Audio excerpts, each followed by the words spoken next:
Assalamualaikum warahmatullahi wabarakatuh. Kami dari kelompok 7 yang beranggotakan saya, Anggir Arewungu, dan dua teman saya, Indira Gadi dan Anggun Kinanti. Kami akan membahas tentang rule of law. Berikut videonya. Yang pertama ada negara hukum dan ciri-ciri negara hukum. Negara hukum adalah negara yang memiliki ketatanegaraannya di mana semua rakyat atau masyarakatnya harus menaati peraturan yang telah dibuat oleh pemerintah tersebut. Dibuatnya peraturan tersebut tidak semata-mata begitu saja, melainkan telah tercatat dalam undang-undang di negara tersebut. Negara hukum juga telah diatur dalam Undang-Undang 1945 Pasal 1 Ayat 3 yang berbunyi negara Indonesia adalah negara hukum, di mana konsekuensinya semua harus berdasarkan dengan hukum yang ada.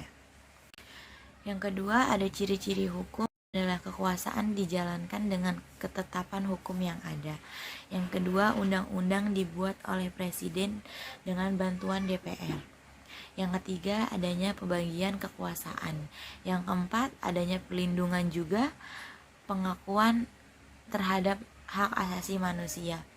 Hak asasi tidak bisa dibedakan dan harus sama didapatkan oleh setiap manusia yang ada. Sekian video pengenalan tentang rule of law dari kelompok kami. Kurang lebihnya mohon maaf. Wassalamualaikum warahmatullahi wabarakatuh. Selanjutnya, saya Indira Gandhi Primus berabsen 47 akan menjelaskan tentang teori keadilan.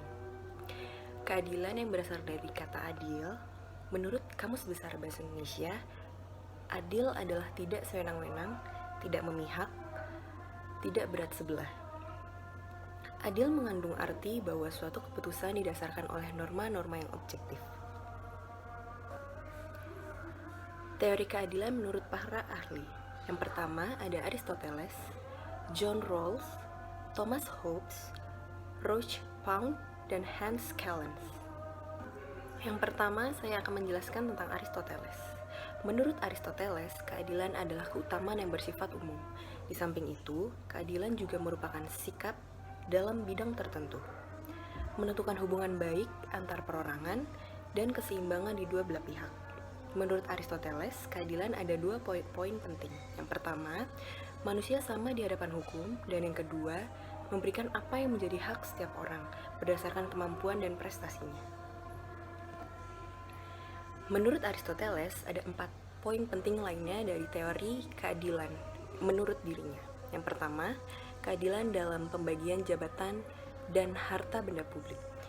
Misalnya, seorang bupati jabatannya 2 kali lebih penting dibandingkan dengan camat. Maka, bupati harus mendapatkan kehormatan 2 kali lebih banyak daripada camat. Kepada yang sama penting diberikan yang sama, dan yang tidak sama penting diberikan tidak sama. Yang kedua, keadilan jual beli. Yang ketiga, keadilan sebagai kesamaan aritmatis dalam bidang privat dan juga publik. Contohnya, kalau seseorang mencuri, maka ia harus dihukum tanpa mempedulikan kedudukan apa yang bersangkutan. Sekarang, kalau pejabat terbukti secara sah melakukan korupsi, maka pejabat tersebut harus dihukum tidak peduli apa yang ia jabat. Yang keempat, keadilan dalam bidang penafsiran hukum. Karena undang-undang itu bersifat umum, tidak meliputi semua persoalan konkret, maka hakim harus menafsirkannya seolah-olah ia sendiri terlibat dalam peristiwa konkret tersebut. Yang kedua adalah John Rawls. Menurut John Rawls, keadilan adalah fairness, justice as fairness.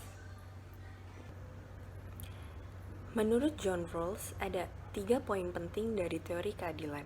Yang pertama, keadilan merupakan suatu hasil dari pilihan yang adil. Yang kedua, keadilan sebagai fairness menghasilkan kedaulatan yang murni. Dan yang ketiga, prinsip keadilan yang sebesar-besarnya. Di dalam prinsip keadilan ini, ada beberapa poin penting yang ingin ia sampaikan. Yang pertama, kebebasan berpolitik, kebebasan berbicara, kebebasan berkeyakinan, kebebasan menjadi diri sendiri, dan hak mempertahankan milik pribadi. Lalu ada Thomas Hobbes. Menurut Thomas Hobbes, keadilan ialah sesuatu kejadian yang telah didasarkan pada perjanjian yang telah disepakati. Perjanjian dalam hal ini memiliki arti yang sangat luas. Lalu ada Roscoe Pound. Keadilan merupakan hasil konkret yang bisa diberikan kepada masyarakat. Hasil yang diperoleh tersebut merupakan kepuasan kebutuhan manusia sehari-hari. Lalu yang terakhir adalah Hans Kellens. Yang pertama, menurutnya keadilan adalah suatu tertib sosial untuk mencari kebebasan. Yang kedua, keadilan menurutnya adalah keadilan kemerdekaan, keadilan perdamaian, keadilan demokrasi, dan keadilan toleransi. Sebab selanjutnya yaitu penegakan hukum negara. Penegakan hukum adalah proses dilakukannya upaya untuk tegaknya atau berfungsinya norma-norma hukum secara nyata sebagai pedoman perilaku dalam lalu lintas atau hubungan-hubungan hukum dalam kehidupan bermasyarakat dan bernegara. Tujuan utamanya adalah untuk mewujudkan adanya rasa keadilan, kepastian hukum, dan kemanfaatan dalam masyarakat. Adapun 3 unsur dalam penegakan hukum. Pertama, kepastian hukum. Merupakan perlindungan justisiabel terhadap tindakan semaunya. Dengan adanya kepastian hukum, masyarakat akan lebih tertib. Bagaimana hukumnya? Itulah yang seharusnya berlaku dalam peristiwa konkret. Kedua, dalam penegakan hukum, harus memperhatikan keadilan. Namun, hukum tidak selalu identik dengan keadilan karena hukum bersifat umum dan mengikat semua orang. Ketiga, dalam penegakan hukum, masyarakat mengharapkan kemanfaatan, jangan sampai karena penegakan hukum justru timbul keresahan di masyarakat. Mahkamah Agung Republik Indonesia. Mahkamah Agung Republik Indonesia adalah lembaga tinggi negara dalam sistem ketatanegaraan yang merupakan pemegang kekuasaan kehakiman bersama dengan Mahkamah Konstitusi dan bebas dari pengaruh cabang-cabang kekuasaan lainnya. Tugas Mahkamah Agung, pertama mengadili pada tingkat kasasi. Kedua, menguji peraturan perundang-undangan di bawah undang-undang terhadap undang-undang. Ketiga, menjadi pengawas tertinggi terhadap penyelenggara peradilan di semua lingkungan peradilan. Keempat, mengawasi hakim di semua lingkungan peradilan. Kelima, memberi pertimbangan hukum pada presiden. Keenam, mempunyai wewenang lainnya yang diberikan oleh undang-undang. Mahkamah Konstitusi. Mahkamah Konstitusi Republik Indonesia adalah lembaga tinggi negara dalam sistem ketatanegaraan Indonesia yang merupakan pemegang kekuasaan kehakiman bersama-sama dengan Mahkamah Agung. Kewajiban dan wewenang Mahkamah Konstitusi. Yang pertama, menguji undang-undang terhadap UUD 1945. Kedua, memutus sengketa kewenangan lembaga negara yang kewenangannya diberikan oleh Undang-Undang Dasar 1945. Ketiga, memutus pembubaran partai politik. Keempat, memutus perselisihan tentang hasil pemilihan umum. Kejaksaan. Kejaksaan Republik Indonesia adalah lembaga negara yang melaksanakan kekuasaan negara, khususnya di bidang penuntutan. Tugas kejaksaan melaksanakan tugas dan wewenang serta fungsi kejaksaan di daerah hukum. Kejaksaan tinggi yang bersangkutan sesuai dengan peraturan perundang-undangan dan kebijaksanaan yang ditetapkan oleh jaksa, serta tugas-tugas lain yang ditetapkan oleh Jaksa Agung. Fungsi kejaksaan 1. Perumusan kebijaksanaan pelaksanaan dan kebijaksanaan teknis pemberian, bimbingan, dan pembinaan serta pemberian perizinan sesuai dengan bidang tugasnya berdasarkan peraturan perundang-undangan dan kebijaksanaan yang ditetapkan oleh Jaksa Agung. Kedua, penyelenggaraan dan pelaksanaan pembangunan prasarana dan sarana pembinaan manajemen, administrasi, organisasi, dan tata laksanaan, serta pengelolaan atas milik negara menjadi tanggung jawabnya. Ketiga, pelaksanaan penegakan hukum baik preventif maupun yang berintikan keadilan di bidang pidana.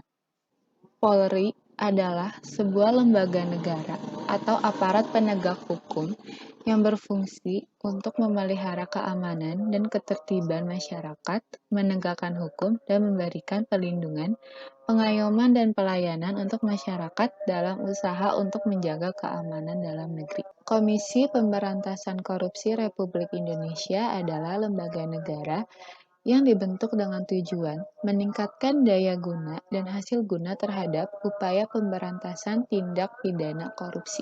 Tugas KPK yang pertama, koordinasi dengan instansi yang berwenang melakukan pemberantasan tindak pidana korupsi. Yang kedua, supervisi terhadap instansi yang berwenang melakukan pemberantasan tindak pidana korupsi. Ketiga, melakukan penyelidikan, penyidikan, dan penuntutan terhadap tindak pidana korupsi. Yang keempat, melakukan tindakan-tindakan pencegahan tindak pidana korupsi.